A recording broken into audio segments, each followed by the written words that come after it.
Welcome to the Legends Behind the Craft podcast, where we feature top leaders in the wine and craft beverage industry with your host, Drew Hendricks. Now, let's get started with the show.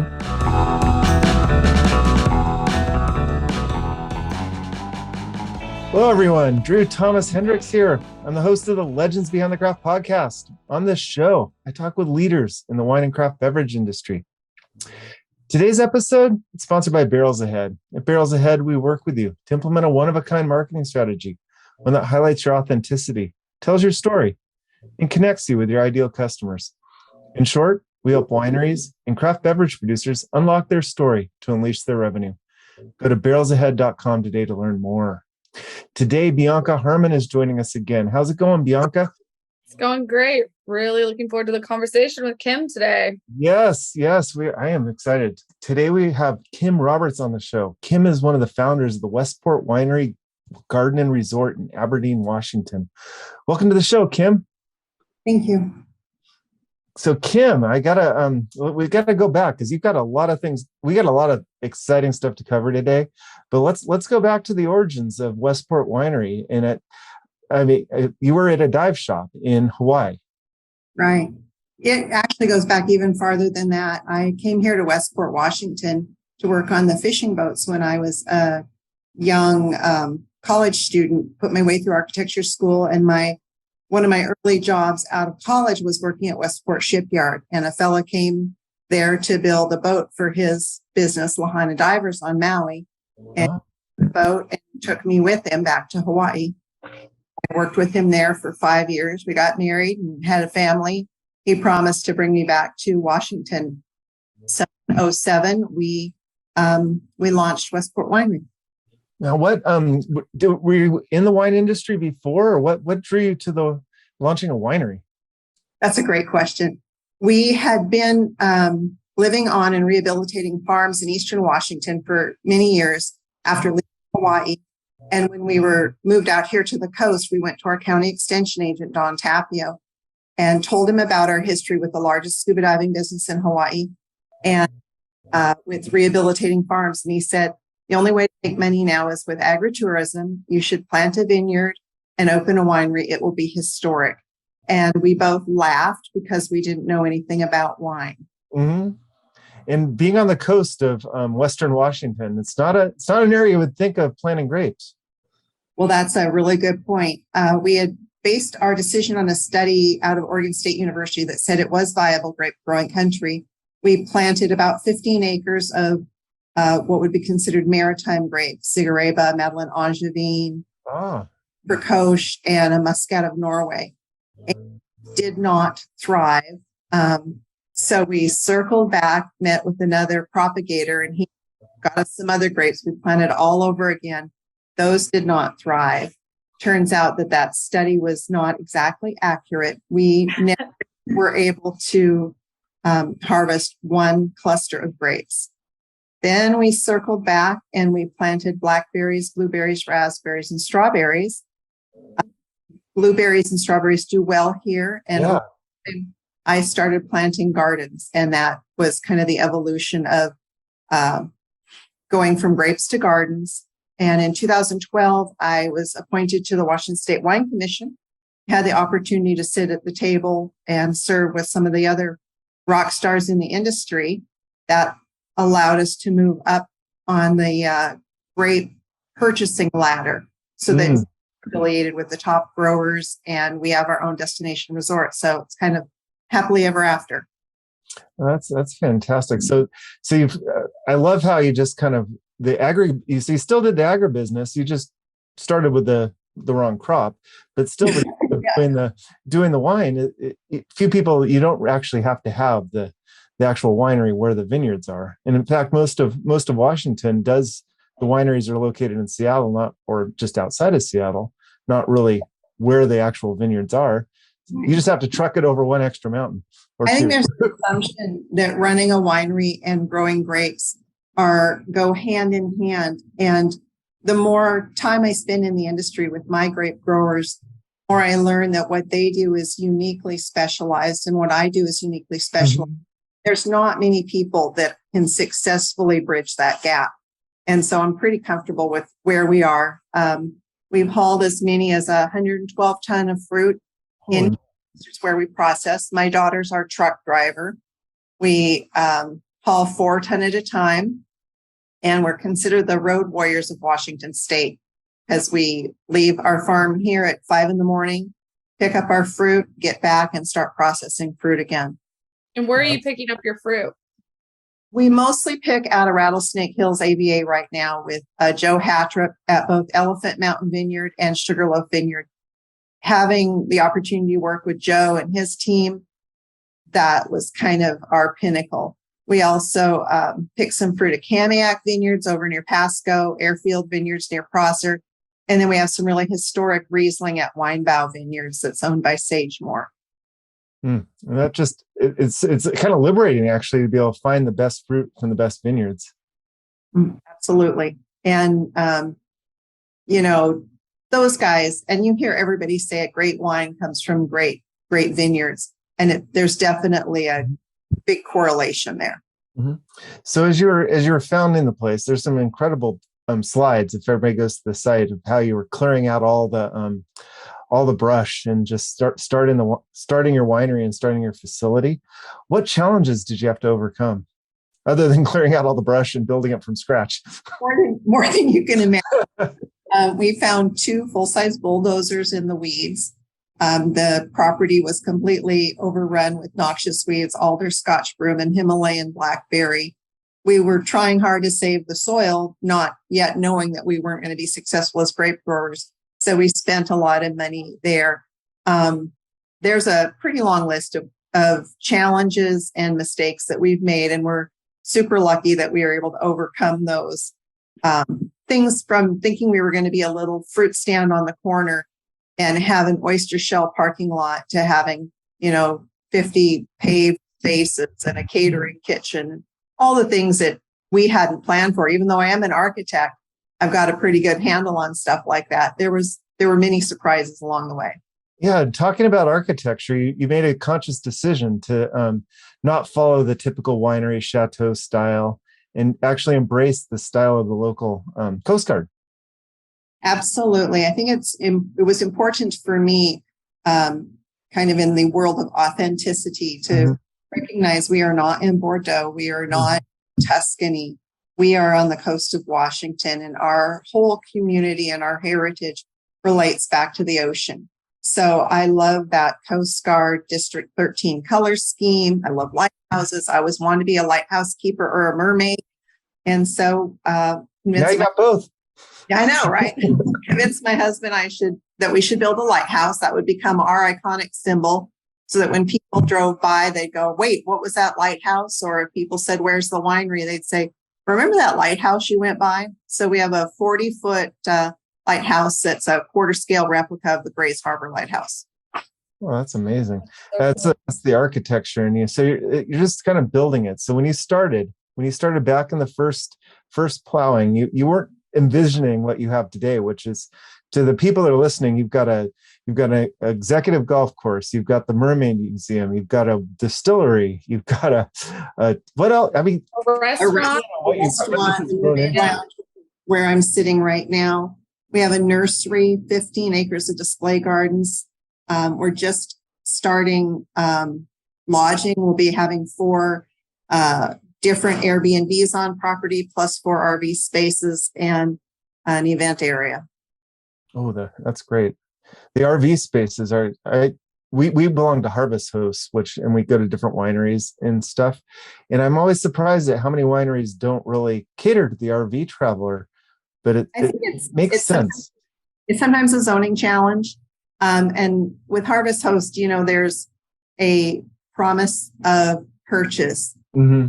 And I'm not sure that always works out in all circumstances. So we're going to be doing our RVs through Airbnb.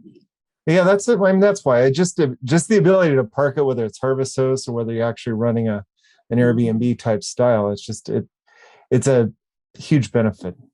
Yeah, I think one of the things is, like, we live on property, and we have this beautiful goldfish bowl, and we're the fish now. And I think when you have that level of intensity in your life, we have 35 employees. They start coming to work at 7:30 in the morning. And this is all happening in our yard. I think there's, for us, there was a little reluctance to people on 24/7. Yeah, then that definitely kicks up the level of hospitality that's necessary. Yeah. And we're not always pretty. I have a hard time imagining that. So as you grew, when you started, did you envision this? Did everything come to your vision, or did it kind of expand, like scope creep, if you will, over the last 20 years or so? Definitely not part of my original vision. I had an original mission and intentions, but to become the Washington Winery of the Year, to win medals in international competitions. We've got over 400 medals now. Amazing. National competitions. We've been named one of the top 20 most admired wineries in North America, twice the number 2 best winery restaurant in the United States, best destination winery in the Northwest 8 times. So those were all kind of ideas that I had in my mind. But in order to get there, it took more than wine. And my husband and I own Lahaina Divers on Maui. We'd hired a consultant, kind of expensive and out of our means. And ultimately, he said, find out what your customer wants and give it to them. And that seems so self-evident once you hear it. But I think many business people and sometimes people in the wine industry forget that that's the basis. So a lot of people come to the industry saying, oh man, I love Bordeaux wines, or I just love to make Pinot Noir. And that leaves a big gap between them and the customer. And if you happen to be one of the rare birds that can make this extraordinary wine, that gap gets bridged easily. Mm-hmm. But for us, we started with 12 wines, and our local community came here. This is the first winery in our area. And they treated each one as though it was precious. So then we asked them to drink wine. So we did culinary classes. And then they said, well, you must have a restaurant. Uh-huh. No, absolutely not. Restaurant. And they said, we love your desserts. So we added a bakery, and we just kept listening to the customers. And finally, in about 18 or 19, I realized that the name winery was almost self-limiting for us because we are very family friendly. Mm-hmm. Beautiful destination, but there were a lot of people, I think, making a choice not to visit us because they were like, I don't drink wine. And that's when we brought the Mermaid Museum. Yeah. Talk to me about the Mermaid Museum. This is curious. Would it be possible for me to take a break and talk to my staff to tell them to stop talking? Yeah, let's yeah, absolutely. Yeah, so you were talking about the desserts, and you said absolutely no restaurant. Right. And then my daughter and I had gone back to Maui to go scuba diving together, and we were hitting up some of the distilleries there, and we came home and said, we need to add a distillery. And the two of us were going to do that independently. And fortunately, our husband's like, no, I'm in with you. So we added Ocean's Daughter Distillery. And then, like I said, even the distillery happened before the Mermaid Museum, and then the Mermaid Museum happened. Oh, okay. So what about the distillery? Tell us about how what sort of spirits are you producing, and how did that get set up? Just like we do with wine, we produce 40 different wines because we are so remote. We have to be everything for everybody. So we do a classic whites, traditional reds, but we also do a series of fruit blends and dessert wines. Oh. With the distillery, we do agave spirits, rum, vodka, gin, whiskey, and liqueurs. Oh, wow. Wow. Now, how does the licensing work on that? I think isn't it pretty difficult for a winery to also get a distillery license? Challenge. We were the first dual spirit and wine tasting room in the state of Washington. We got the distillery bond, and so all that production has to happen separately from the wine bonded area. And unfortunately, in May last year, we had a devastating fire in our distillery and lost everything there. So we had to rebuild from the ground up. So you add that to COVID and all the other things, we've had quite a few challenges. Oh, So who's handling all of the distillery portion for you? Who's making it? How's that all work? An amazing winemaker named Mark Basso, and he is also our master distiller. And he and I partner up in terms of tasting, and I really create the direction of our products. And then on the wine side, we are so fortunate. We have our good friend John Bookwalter is our consulting winemaker, and so he hops over here a couple times a year, and we just have the the security blanket of having him review everything with us, and I trust him implicitly. He was just named Washington's Vintner of the Year, and another great relationship that is indicative of everything we do here. It's all about relationships. Oh, wow. So that winemaker to be able to also be part of a distillery, that's like a dream job for someone that wants to produce alcohol. Yeah, I think he has a pretty good time. Yeah.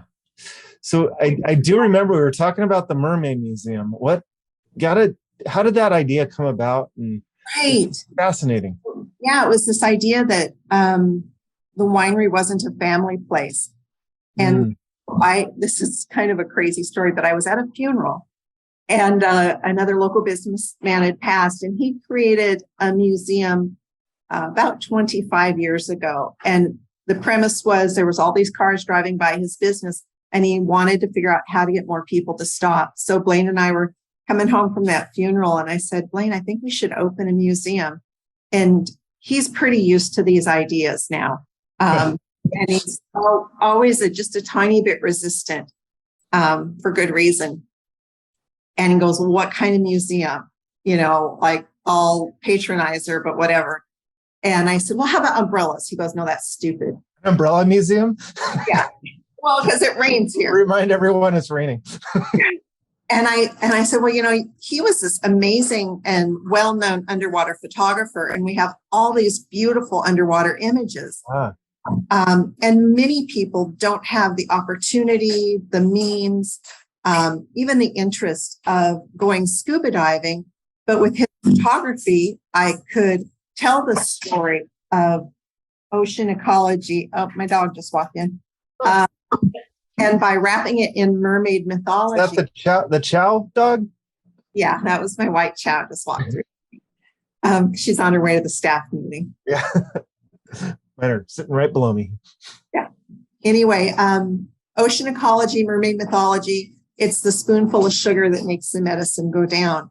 And that was just another game changer for us. In the first 8 months, we had 82,000 visitors into the Mermaid Museum. And I know, right? We're really bringing families onto the property. And for us, the wine is the heart of what we do, but we want to be a place that everybody can come. And there's lots of young families traveling that if they think I'm going to go into a tasting room and my kids are going to be banished or scolded, it takes the fun out of it. But here we can really entertain and teach people too, educate in a fun way. And it just makes it even more fun for everybody. So you're literally the Disneyland of the wine industry. Yes, we are. Don't people come dressed up like there's their destination trip and they come in their mermaid garb? We actually have loaner tails. Oh, do you? So people can fetch a tail from the tub and sit on the mermaid throne and have their photos taken. During our mermaid festival in the spring, we do have live mermaids here swimming and interacting with people. Oh, that's amazing. Like mermaids, I said it. Well, that's fantastic.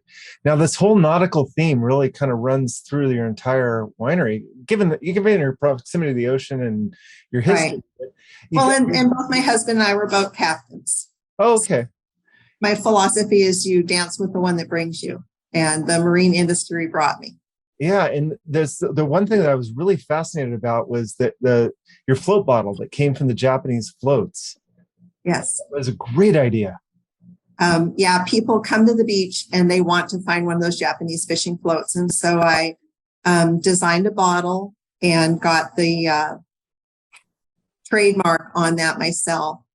And so we produced a wine. The wine was the idea of our liquor agent. And we were in the transition of getting into the restaurant. And he's like, don't buy a spirit license. It's going to cost you a fortune. Just make a really high fortified wine and then use it to make cocktails. And so these are all great partnerships and relationships. And so we did that thinking this would just be temporary. Of course, the product itself, float, it's a 24% alcohol Riesling. So it's we call it vodka from the vine. And it has a place, but the float balls are hugely popular. We originally just made them in the traditional color, but now we make them in all different colors because people collect them. Wow. Holiday ones and Valentines and pumpkins. Now, are those available on your site, or are those just? They are on our website. Yeah. And we work with local glass blowers, and each one is handmade, numbered, and signed. Oh, wow. That's so cool. Now, the goal is to find one on the beach. How, in your experience, how many Japanese floats have you seen walking up and down the beach? 3. My husband and I were fortunate enough to work on boats much of our lives. And so we did find some in the ocean. Mm-hmm. On the beach is really a rare treasure. Now, our local museum does something called wild floats, and they release floats every spring so that more people can find them. Oh, that's nice. It is quite a fun thing. Yeah, that's great. Now, this is more of curiosity. Is Japan's? It seems like more of an ancient type of way of creating. It goes back to the 1950s, and many of these floats are in what's called the North Pacific Garbage Patch. There's kind of a vortex, and so periodically a storm will hit the garbage patch and it'll blow floats out of it, and then they'll hit the beaches. Oh, I see. So it's like they're in like kind of a cycle, just kind of hanging out. Are they? Is Japan currently use that technology or that? Not really. There's and Japan wasn't the only country that did it. We've got floats from Korea and Russia and the U.S. and all over the world. But there's not really anyone that's still using that fishery. What a great idea to make a bottle. So It ties everything in cohesively. What is the weather like where you're at? I mean, you're in Washington, but I mean, and it's all mermaid and it's water, but so how warm is it? It's really temperate here. Today, it's about 65 degrees and gray. We've got light rain. In the winter, it's about 45 degrees and rain. And that's kind of our world. Even though like Seattle's up in the 90s today, we are very much a marine climate. Perfect for cellaring wine. When it gets super hot, all of Seattle comes here. Oh, I can imagine. So you don't get snow though? Not really. We maybe just a couple inches a year. Okay. Which is great. And even in the winter, though it rains, we'll get a break every 3 or 4 days, and the sun comes out, and we all are like groundhogs where we, come outside. It's a very hardy community. We have a saying: when the tide goes out, we set the table. We all are fishermen and clammers, and foragers and berry pickers. So it's about a quarter mile off of the road. You feel like you're in Alaska here, because we're really quite remote. Yeah. No, I have not had the ability to be. I haven't been there yet. We're that place in the middle of nowhere. You always hear that story about, hey, there's this really cool place in the middle of nowhere. So for me, what I do when I'm traveling is I go to Texas wine country, and I like, where's the place in the middle of nowhere that you love to go to?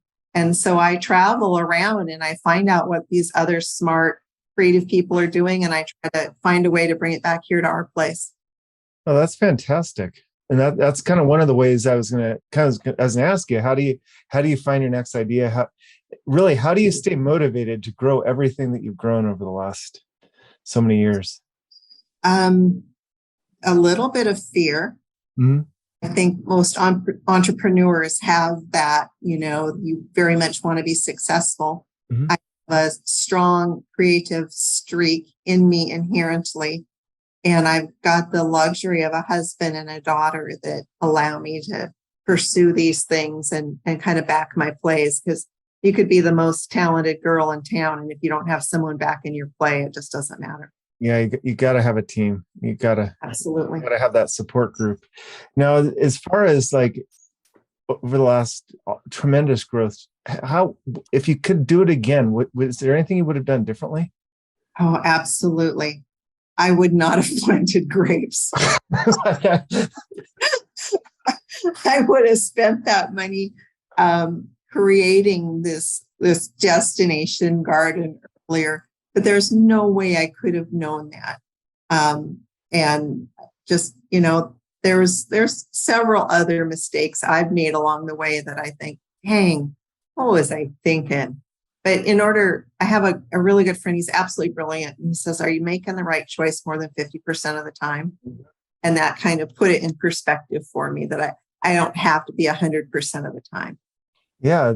I mean, every one of those choices is that growing moment where it kind of changes the way the path, the road, the river flows. And if you didn't make that incorrect choice, the river might not have gone in that other direction. Absolutely. So did you contact Oregon State and let them know that their study was definitely wrong? No, I was too embarrassed. Like, boy, what was it? Just a prank or what?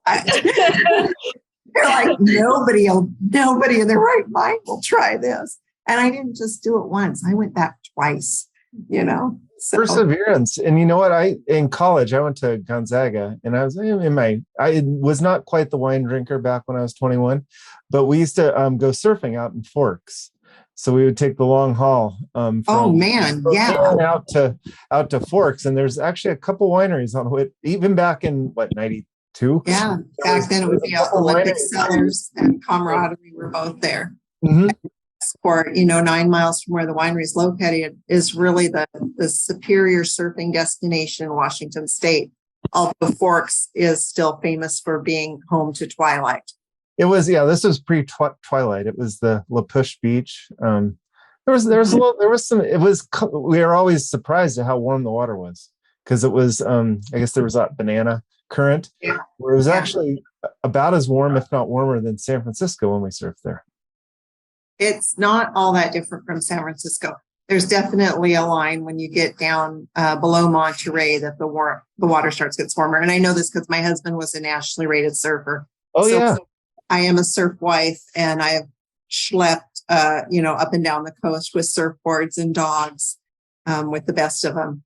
Oh yeah, and his surf buddy, does the watercolor for your labels? Right. Yeah, his buddy Daryl Easter from Camarillo. They met surfing C Street out in Ventura, and Blain was hanging on to a piece of kelp because the current was just racing. And this old guy swam up to him and says, "That's cheating, And Blain says, "Well, not above it." And next thing you knew, we were having lunch at the burrito place that sponsors him as a surfer. Daryl's in his mid-70s now, still surfing. And he's an amazing artist, and I've been able to utilize much of his art on my labels. That's amazing. It's the beauty behind surfing. I feel, can do it up through no matter what age you are too. Yeah, my dad surfed until he was 80. Oh man, that is so cool. Blain doesn't anymore. He had back surgery a few years ago. So the surfboards are hanging up here in the winery. A lot of good memories there. Yeah, I hope I have a few more years. But yeah, my dad had a long haul. He was still surfing Fiji and Tabarua at 79. That's awesome. That's really cool. I think so great. Give anything to still be able to do that. Yeah. Shifting. So you're an accomplished author. Yes, I have written 3 mysteries set on Maui, and my protagonist, Aloha Jones, she's the one that solves the crimes, and she's a unique character with a unique voice that is not mine, but it's really fun to allow her to do her thing. How is it more of a, what motivates you to write? Is it pursuing a whole new mindset, or? And like probably everybody else, I love reading. Mm-hmm. And when we were first opening and starting the winery, I was in the truck a lot, hauling fruit, and my husband was driving truck, and so I just started taking that time to write books. Anymore, I don't get time in the truck. And originally it was supposed to be a 5-book series. But 5 years ago, I got cancer, and I have not been able to write since I had cancer. So we'll see if that comes back at some point. Oh yeah. Is it just a lot? I guess it'll probably come back. I guess I lost my story. Yeah. Because that's the way life evolves. You've done so much, and there's probably a new focus. You've got the new resort coming online. You've got the new Airbnb coming online. So I got to kind of ask you, what's next? What's next? That's what everybody says. Well, there's, again, like you said, it's the river with multiple forks. We do have our business for sale. I am 63 and my husband's 72, and we think that might be fun to spend some time together. Yeah. And being right now a 5-year survivor of cancer, I'm interested in what not doing this would look like. At the same time, if it doesn't sell, we have a really prosperous business that still brings us a lot of joy. So after we get the lodging going this fall, I think it would be cool to have the first aerial adventure park on the coast. We have about 3 acres of forest here on the property. I'd like to do zip lines and stuff like that. That would be fantastic. There's room to further develop the gardens and polish them up. I'd love to get them to a world-class level. We're not that far from Bouchard Gardens up on Vancouver Island, and they've got about 100-year head start on us, but I would love to be able to have the Bouchard Gardens of Washington State.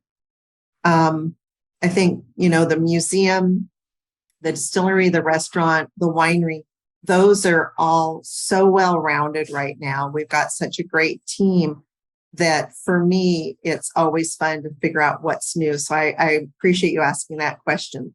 But those are my initial thoughts with regard to that. Oh, yes. How many acres is everything total, your property? We just have 21 and a half acres here. So it's Jeff, that seems like a lot to me. It's well utilized, but as we convert our homes into lodging now and we remove our horses and goats from the property, that gives me a lot of acreage to work with. So we've already been approved for up to 20 more lodging units here. And I think it would just further enhance that whole resort component. Oh yeah, for sure. So the winery's for sale. What's it? I mean, that's got to be kind of a double-edged sword, a little nostalgic. Oh, I don't want to keep on to it, but it also opens you up to a whole new life of freedom outside of the winery. How do you go about selling a winery? Well, that's a great question. Since I haven't been successful at doing so yet, I'm not really sure the answer, but we did. I guess we did this with a national business broker that was referred to us from another lodging entrepreneur that said that this guy was really a good guy. So that's what we did. And we hand it to him and we let it go because my job is to show up every day, as is my husband and my daughter, and produce what we do really well and not lose sight of that. So we're not stepping back, though I would dearly love to, take a day off. And what would your plans be if everything's sold? Well, I have had the pleasure of becoming friends with an author named Tessa Bailey, that she had set some books out here in Westport, and she came out and did a book signing. And it turns out it's mature adult literature. So basically, I tell everybody I'm going to go write porn, and that will be my new career. So I really don't know. But Kim Roberts. Writing porn seems like a good answer. or erotica. There we go. Yeah, that sounds a lot prettier. Yeah, but Tessa Bailey's been a tremendous success, and we were so fortunate to have her. But I just don't know, and I want to just keep it open. I want to do something fun, and if I have the opportunity to sell, and a new owner wanted us to stay on, I would love to stay on with this business because I still get a real kick out of it. I mean, it sounds like it's definitely a passion project. I mean, you can't develop everything you've done from the art, all the art that's around your grounds. We disc golf course. Commission local artists to create sculptures for each of our wines, and so we have and each of the gardens, and so we have about 60 pieces of original outdoor art. We dedicated a percentage of the proceeds from each wine to different local charities. So we've been able to donate over $500,000 to our community in the past 14 years. And, it's like we have a wine called Bella, and it's a painting by Daryl Easter, and it's got Bella from Twilight's truck on the label. Oh, yeah. And then the charity is the blood bank because, the vampires eat that. That's clever. So much of what we do is just fun, and it's good fun. So. Oh, that's fantastic. So, when you're not just inventing a dreamland and the Disneyland of wine, what's your ideal vacation? You're going to laugh at me. Mm-hmm. I love rock hunting. Oh. So I go to the beach and I look for agates and glass balls. Glass. So yeah, I just love to walk on the beach. That's my ideal vacation. It doesn't get any more boring than that. I love it. It sounds pretty fantastic to me. Thank you. And I do a lot of yoga. I'm a yoga instructor, and oh, really? When I got cancer, I just didn't have the tools I needed, and so I was able to go to a place that offered me new tools, and so I do a lot of yoga every day, and that really helps, I think. I need to get back into it. I've been doing some self yoga after runs and surfing, but I was very religious on yoga, and then COVID hit, and I just couldn't do it in front of the TV. I needed to be in the class, in the community, and I really missed that. Yeah, it really, especially for the kind of thought processes I have, I need to have that other side of my brain be able to shut off, and that yoga is 100% good for that. Oh, that's fantastic. Well, Kim, as we're kind of wrapping down here, is there anything else we haven't talked to you about, or anything you'd like to bring up? I just hope people will take a chance, go drive to that place in the middle of nowhere, whether it's here in Washington State or somewhere else, and have an adventure and allow wine to be fun. I know that as a wine commissioner, I would go to a lot of different wineries, and it can be a very serious business. And I think when you focus on that, you lose the fun of it. And it should just be fun. It's a great product. Everybody's got an amazing story in the wine industry. And it's such an adventure. So just go and have fun. Don't be intimidated. Well, that's my dad loved wine as much as anybody, and he drank Merlot on ice. Is my base point. I do too. When it's warm, I am the first one to throw a cube in there. Yeah. And so I'm like, we tell people, forget the rules. Drink the wine you love with the people you love and the food you love. The rest of it just doesn't matter. I love it. Kim, where can people find out more about you and Westport Gardens and Resort, Winery and Resort? At westportwinery.com. and or the mermaidmuseum.org, because that's it's a nonprofit, and we provide a scholarship to kids that are not meant for college, that are more into the marine trades, and we provide educational programs to all the third grades in the state. Wow. That's fantastic. Well, Kim, thank you so much for joining us. I've got to make a trip to Aberdeen. Thank you, guys. You've been so gracious. Thanks for including us. Of course. Thank you.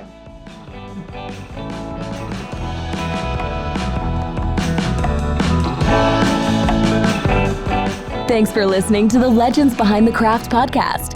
We'll see you again next time, and be sure to click subscribe to get future episodes.